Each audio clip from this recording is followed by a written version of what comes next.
This former police officer was chasing his wife with a gun in the neighborhood of Jefferson Town in New Jersey, and he gunned his wife down. And when he was asked by the neighbors, "What are you doing?" he said he's doing some busy work. Hold on, busy work, he said.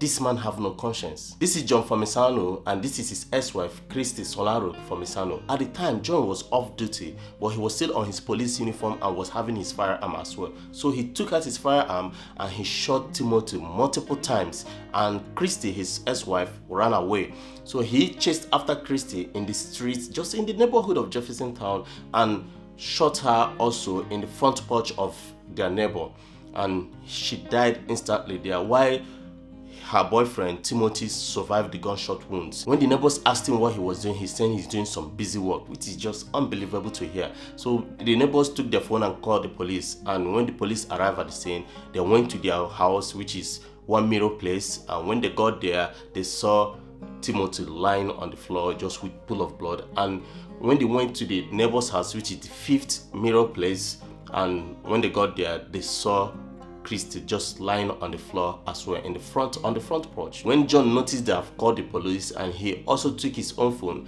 and called the police in order to distract the police from coming immediately to the scene.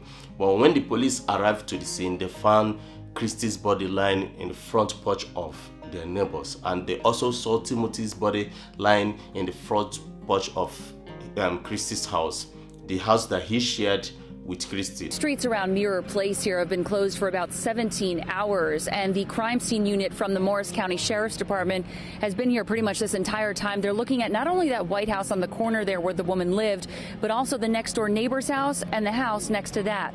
All day we've been talking to neighbors who say they heard multiple gunshots. Before 11:30, neighbors in the White Rock section of Jefferson Township near Mirror Place heard a series of pops. John and Christy case was in the house during all this terror that was going on, and I can't even imagine the fear those kids was facing that night. John was able to escape from the scene and ran to his mother's house. Police traced him to his mother's house and arrested him. The firearm that he used was also found in the trunk of his car. And all this time, John was the acting lieutenant of the Newark Police Department. During the trial period, the prosecutors argued that John became enraged when he saw his ex-wife with her new boyfriend in the home they once shared.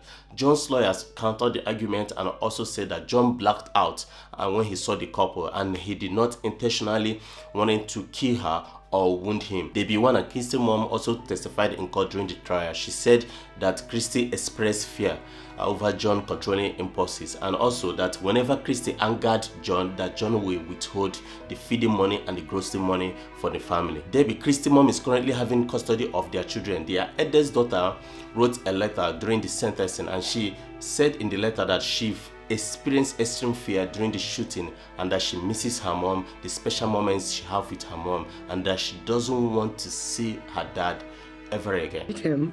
And I am afraid of ever hearing him or seeing him again. At the sentencing, John was allowed to talk, and he spoke over an hour. He did not apologize or say that he regrets his actions. Instead, he was busy saying all the bad flaws and all the bad things about what he can remember about his ex-dead wife and her boyfriend. And also he said that the prosecutors are liars and everything they said was a lie. So he said horrible things about his ex-dead wife that even the judge have to counter him and tell him that he have listened to the most stupidest and the most narcissistic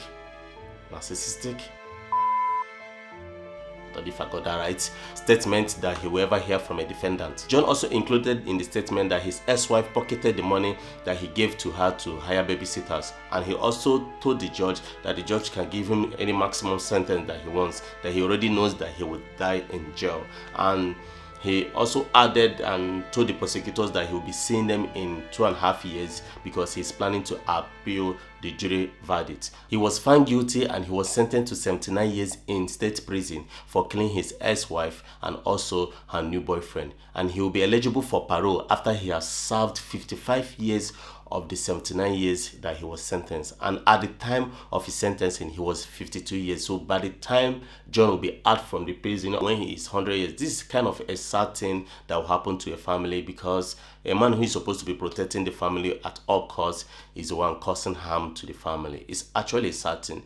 Just you be careful out there. This is your boy Mark, and this is Unbelievable True Crime. Tell me what you think about this case. Comment down below and make sure you subscribe and like the video. I always appreciate it. This is your boy Mike signing out. Peace, guys.